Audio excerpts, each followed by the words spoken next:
In this video, I'm going to show you how to make the Aztec death whistle, or Murder of Crows death whistle. As it's not exactly the way the Aztecs made them, using Sculpey clay. And yeah, I'm going to show you how to do that. It's this guy right here, and it has a sound like.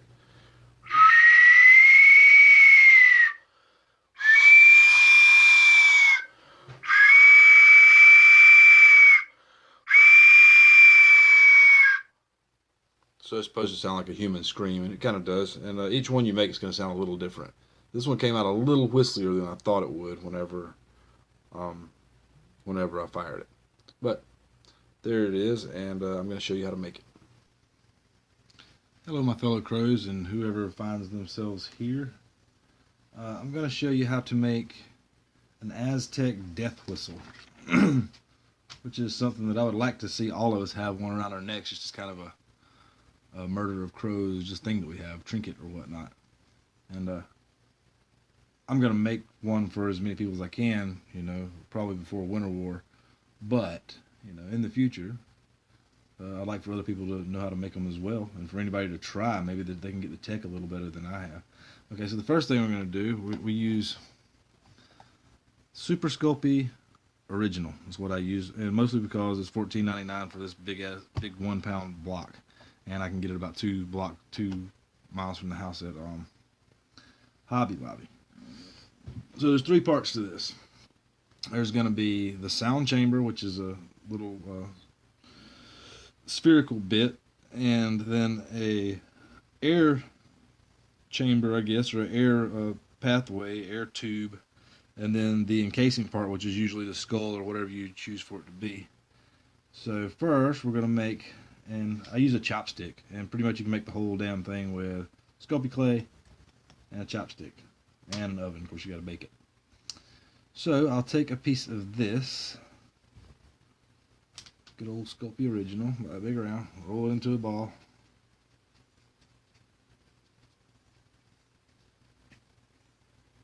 Actually, let me get it a little larger than that. Well, that should be plenty. Yeah, okay, so about like that. Let's see. Not very big. About the diameter of a penny or something. Okay, and then I'm going to roll it like this and split it into 2 halves.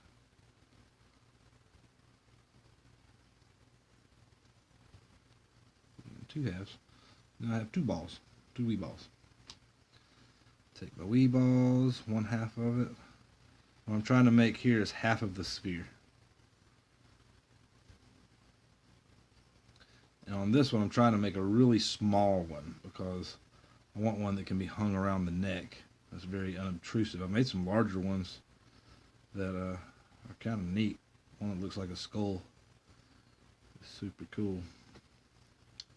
Okay, so I flatten it out, and then to make it come into a cup shape, you just kind of do that, fold it over, just manipulate your clay. You want to keep it about the same thickness all the way around, and you want to keep it smooth on the inside as much as possible. All right. It doesn't have to be exactly half of a sphere. See, that's kind of a cup. I'll show you why in a minute. We're going to pinch it together with the other half and then roll it into a ball, or a geode of death, as I like to call it. Alright. So we'll get it about like that. So that one to the side. The other guy, if I can turn it this way, maybe you can see it from a different angle this time. Just pinch it out. Just pinch one out here to a flat circle. Making it pretty thin. One side up, the other side up.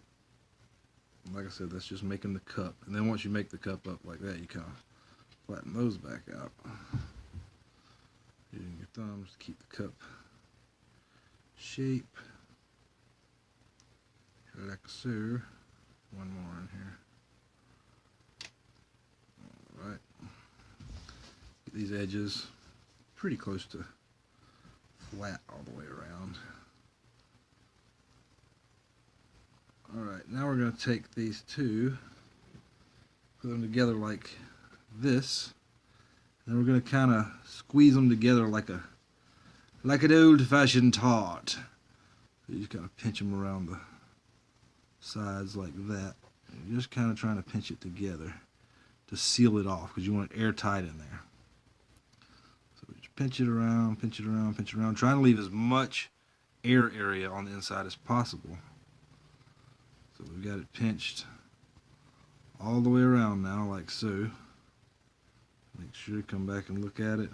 Okay, then you want to just kind of fold it over like this as much as possible. Alright.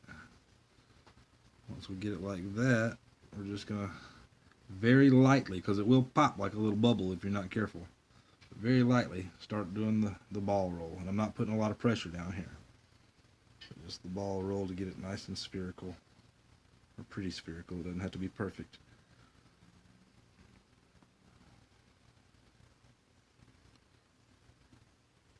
This takes a minute.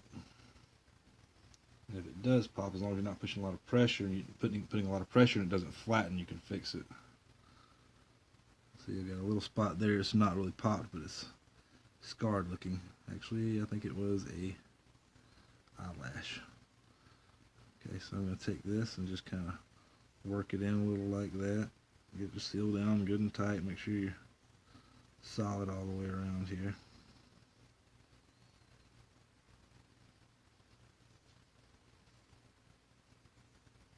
Make sure there's not going to be any air leaks. And get some more rollies. Alright.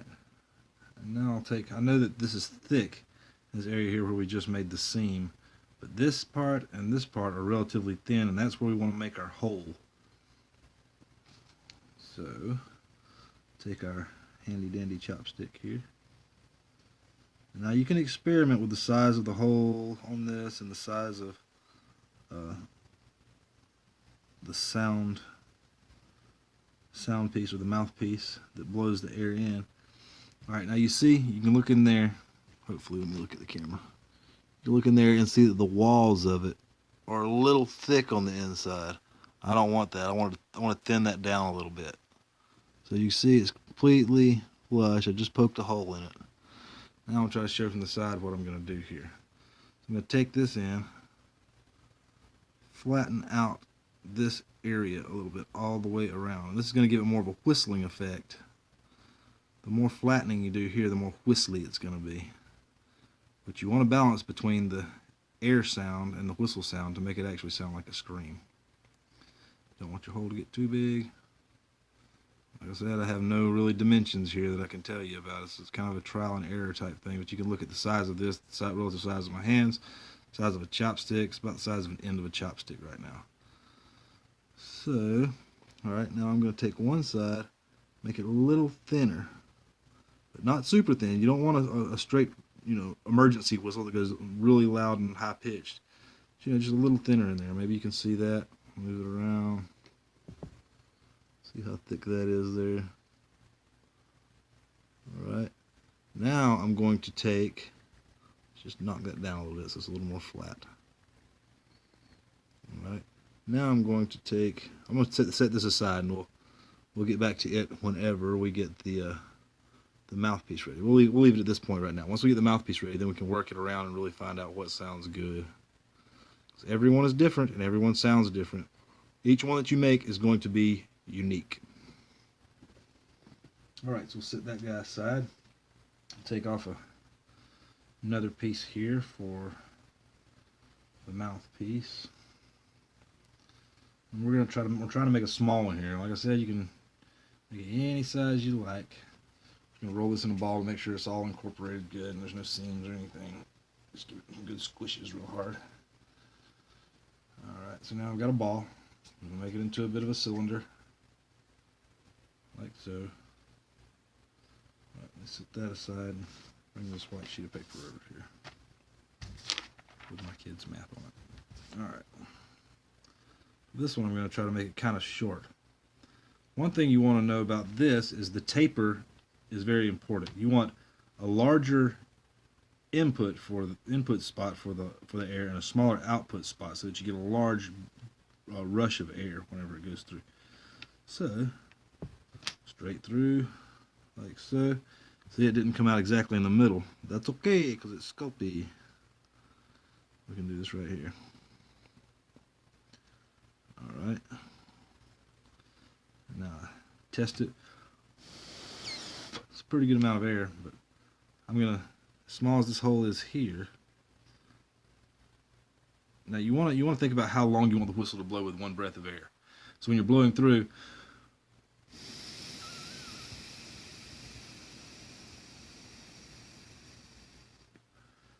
that's a little bit long of a scream. I don't know if you can hear that or not, but it's a little long of a scream. So we're going to widen it out a little bit because we do want to get a lot of air going in there. So that's the outlet. That's where it's going to blow out of here and across this hole to make our sound.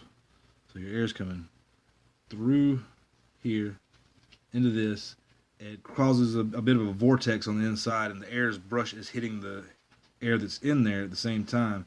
Whistles against this, and then makes a gurgling sound, if you will, against this, and also the encasement that's going to go outside here. So getting this in a perfect position is the thing. But right now, we're just worried about airflow.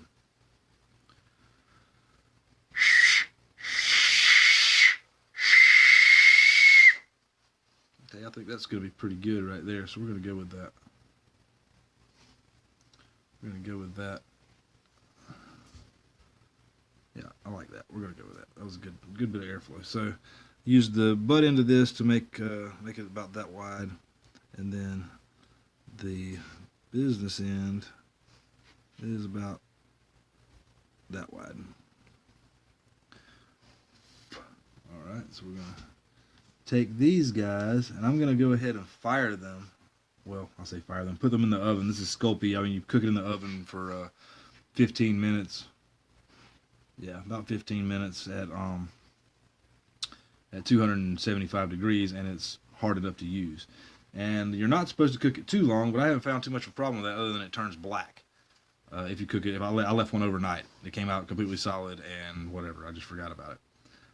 So I put these two pieces in there and get them done, and then that way I have solid pieces to work with to get them in the right position, so that when I built the outside part, it's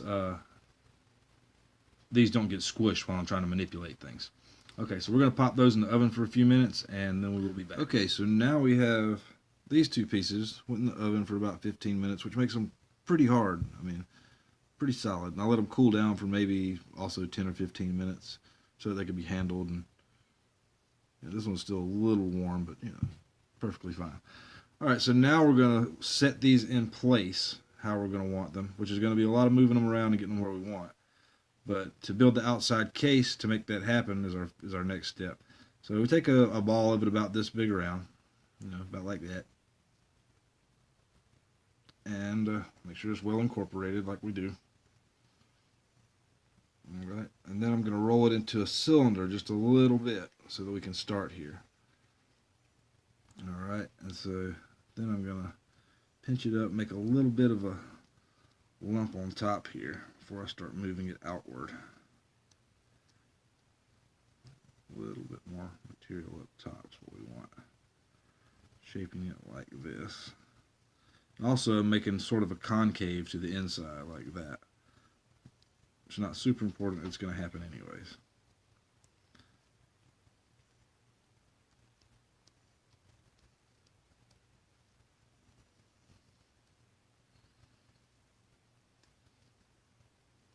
And if this isn't enough, you can always add a little more. I think that's going to be just about what we want. Okay, and we always want to think about, okay, this is going to be the front of it. This is going to be where you put your face in, or you make your skull, or whatever you decide to do with it. So you want to keep things somewhat symmetrical. Of course, it can be worked out a little bit later, too. But like so.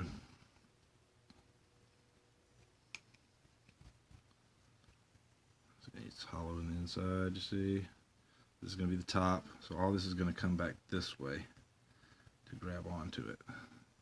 So we're just going to take this back part right here. We're going to go ahead and make us a seam. About like so. Push these things together. Do that. Outside, make sure it's smushed in good. By rubbing it like this, it helps to incorporate it. Also, you can see on the inside, it's going to be like that. So you want to kind of rub it like that so that it sticks really good. Alright, now we're going to look at the symmetry again, make sure things are somewhat even so that when it sits, it's about right. We're going to make a face in it in a little while, but right now we're going to try to set these things. Alright, so I'm thinking this one, from the angles that I've already blown it a little bit and decided I kind of like an angle. And you can simulate this piece with your hands by cupping it and holding it like this. But you ain't going to simulate it perfectly. You see I'm holding it there and holding this here. And this way you can try to work out what position you actually want this in, how far away, because it matters how close it is and how far it is and things like that. So you want to kind of try to work that out before you put it to the thing.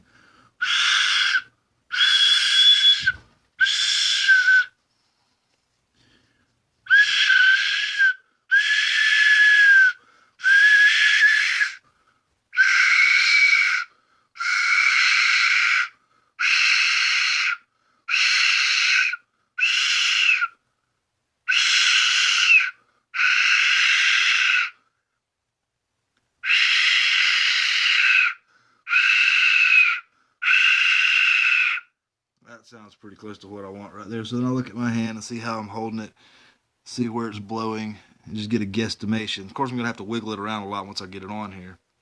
But I know now that I don't want this at an angle like this. I don't want it at an angle here. I want it at an angle almost directly above it and blowing on this edge here, because that's how it seems to work out best. So I'm going to place this in place and then put this in and see if I can move it around and get it where it needs to be. Alright, so first things first, we will put this guy in. I try to put him in a little high because it gives you more room to play with on the inside as far as where you want your geode of death or your sound chamber.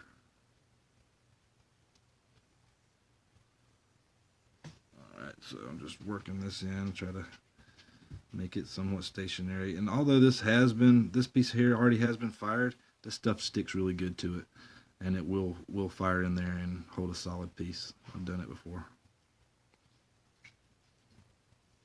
So we're gonna put it in like that. I'll go ahead and work the outside and kind of get the outside as symmetrical as I think it should be. Because once I put that thing in there and get it exactly in place, I'm going to want to run and fire it exactly like it is. So, you know.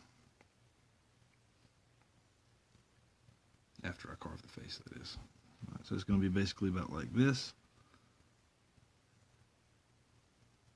I may have to tweak that a little bit. We'll see.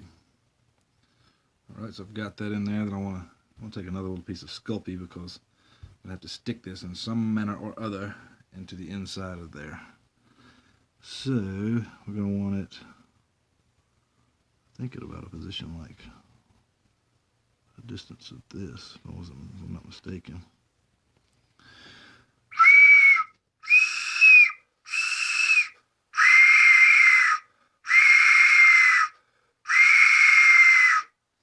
That's about right where I want it right there. So I'm going to put that in there. I'm going to take this little piece and I'm going to stick it right here and try to get it, in there so that it holds that really tightly. So that it has something to bond to. So I'm going to hold this in place while I do it. Put this in like so, without moving things too much, hopefully.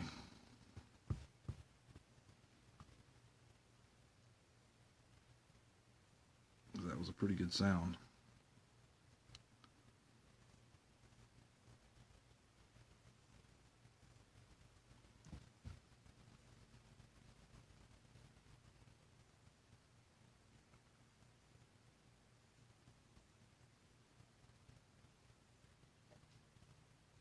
Alright, so I'm just mushing that in there, you see, and getting it in a good spot. Now it's too whistly, so I'm going to have to wiggle it around a little.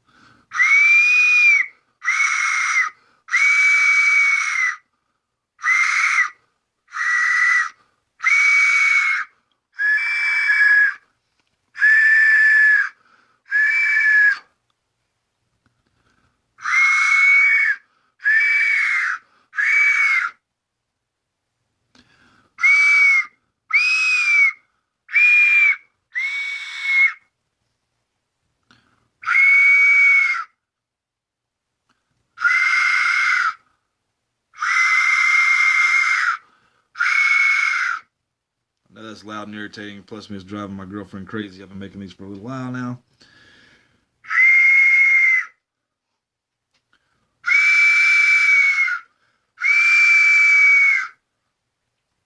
Sounds pretty screamy though, so I'm gonna go with that. Hopefully it don't wiggle around too much whenever it gets fired. Alright. Now let's see if I can get over here and see if we can make us some eyes here to go in here. I always, whenever I'm making my eyes, try to roll upwards to give it kind of a brow effect. Of course, it's not gonna look exactly like a skull, but we're gonna get as closely as we can, especially when I'm holding it upside down here.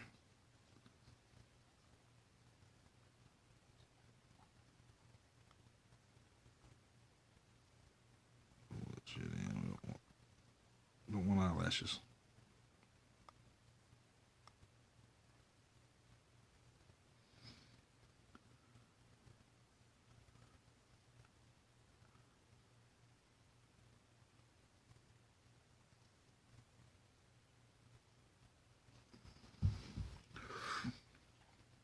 Alright, now we're gonna make our nose. I'm gonna take it here and just kind of work it out to the side like so, out to this side like so, up to the top, up to the top, up to the top, up to the top.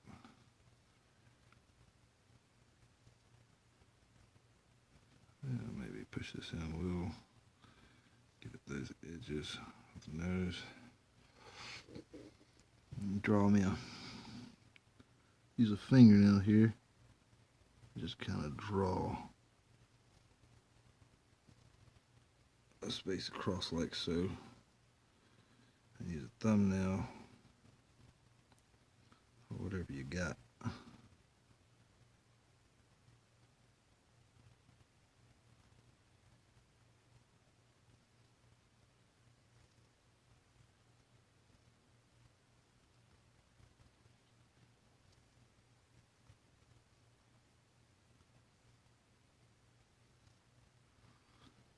So like so.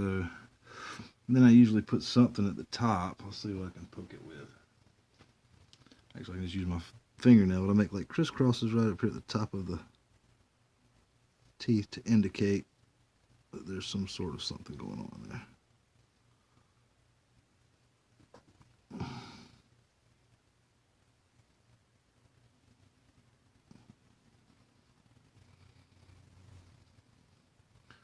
Also at the bottom, just a hint of something.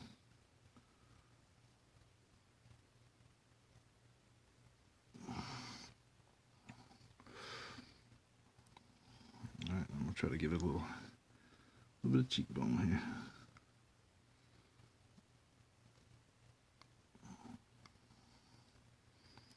So, alright. So,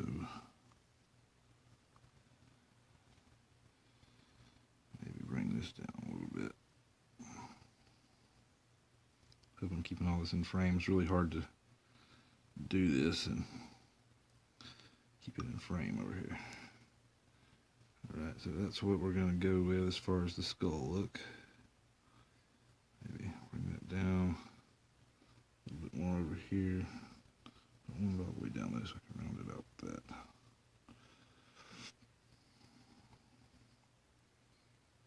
Okay, and yeah, it's not going to be perfect. It's supposed to look a little archaic.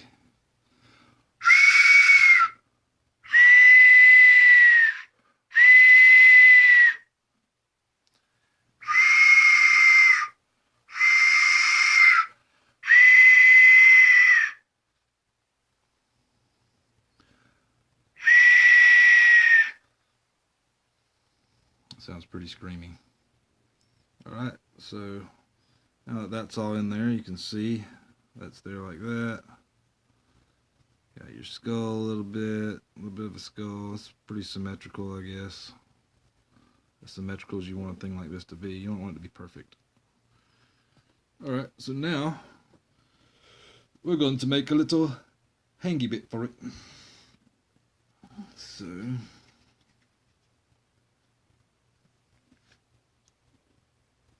just take a piece of this, roll it into thing like that. You want to leave a little bit of girth on there because it is going to be hanging around your neck and stuff, and you don't really want it to bust loose. Put it there. Good contact, hopefully. After you do anything like this, like any additions, you always want to check your sound again. Always check your sound before it goes in the oven, because it may change a little bit while it's in the oven, because it just happens like that. Things move around as they heat up, but you got the best chance if you get it as perfect as possible before it goes in.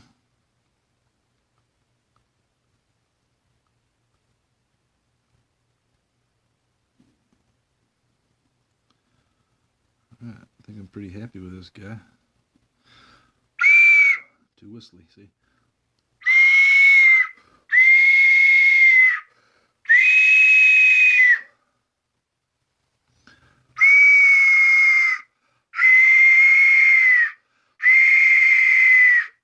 That's the one. That's what I like. Alright, so that's it. I'm going to carry it in there just like this and put it into the oven. We'll come back out, we'll test the sound of it, and then we'll do a little painting. Okay, so here he is. It's still a little warm, so the sound may change a little bit here or there. It's not hot, it's a little warm, so that means it's still contracting a little. Let's see what we got.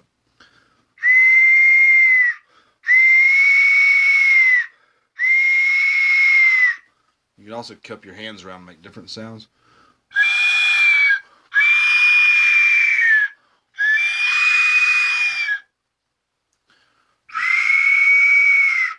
Sounds best to me just not cupped at all. This one sounds very screamy. Okay, so there he is. Let's get out a little bit of paint. Let's see, paint him up and make these features stand out a little bit, make him look cool. All you really need is black and white. Black here. Boom. Alright. Black paint. Paint the black paint on pretty heavy, but you don't want it to get down into the cracks, but you don't want it to fill in the cracks and take away whatever texture you've put there. So just get it all in like so.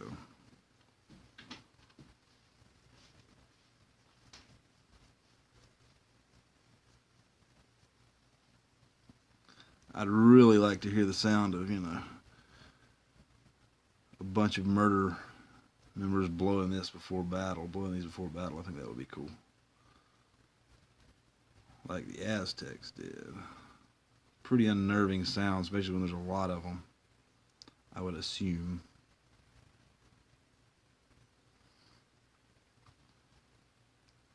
Cool thing about using Sculpey is that bug over there. Cool thing about using Sculpey is that you can actually see your fingerprints in it a little bit whenever it's done, which I think adds something to the thing, the authenticity of it, or the not really authenticity, I guess, but the fact that it's handmade, That's why I like imperfection a little. Not to mention, perfection's not an option.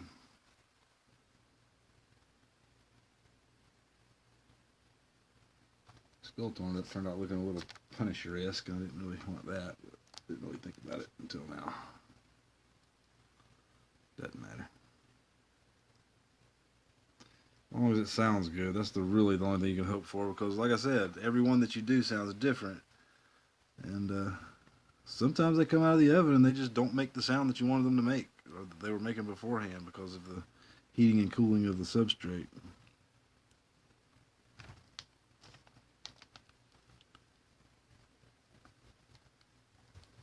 Alright, so there's that. See if we can get in here a little. Get up in there.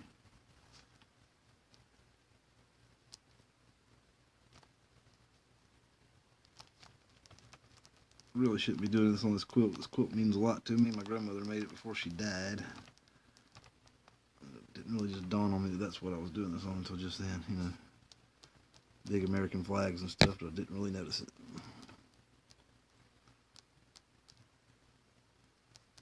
Alright, so got it painted in black. And we're going to come back. Make sure he's got black everywhere. There's some in there.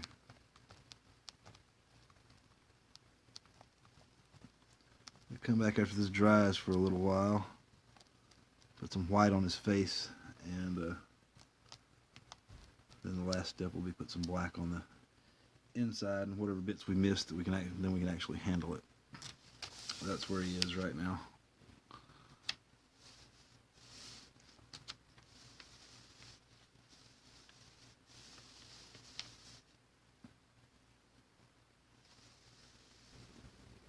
Okay, so he's mostly dry, at least the black is. Still maybe a little tacky, but I'm ready to get this thing done. Alright, so I'm just going to take some white here, and with the white, you see I'm going to dip a little in there, then I'm going to brush some off of it so that it's not, I don't want it completely white. I want to just kind of brush over it. So, there it is.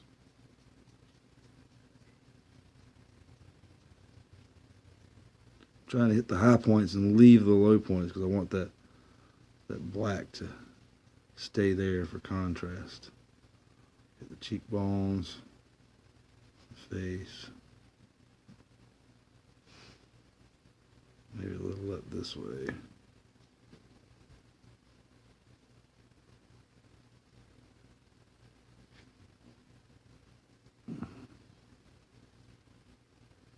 Hit that cheekbone while hitting that eye.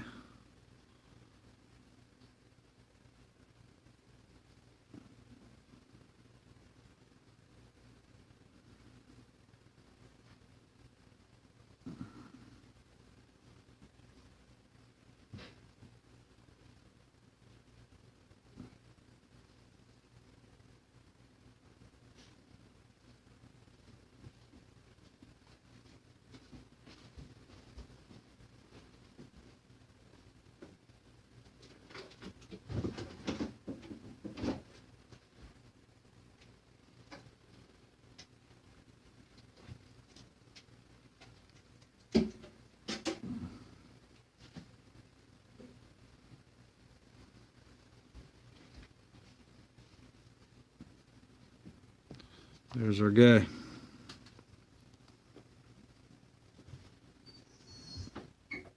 Hanging around the neck. Oh, there he is.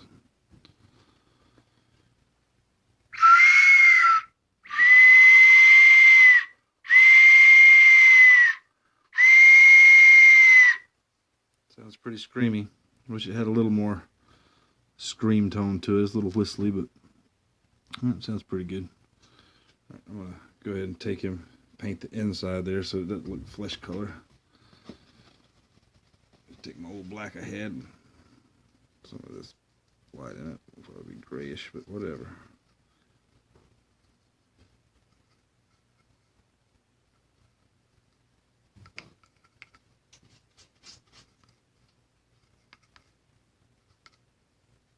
Painting him up on the outside. Whoop.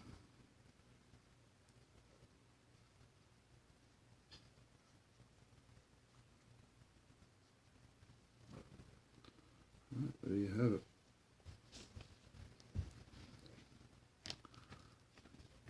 Set there. Alright, now it's just a matter of letting him dry.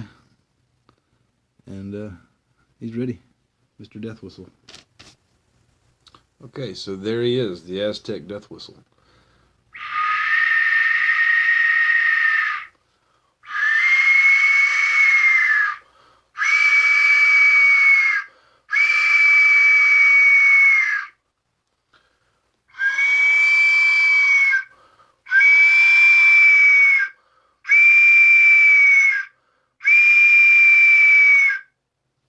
Looks cool. It's a nice little ornamentation.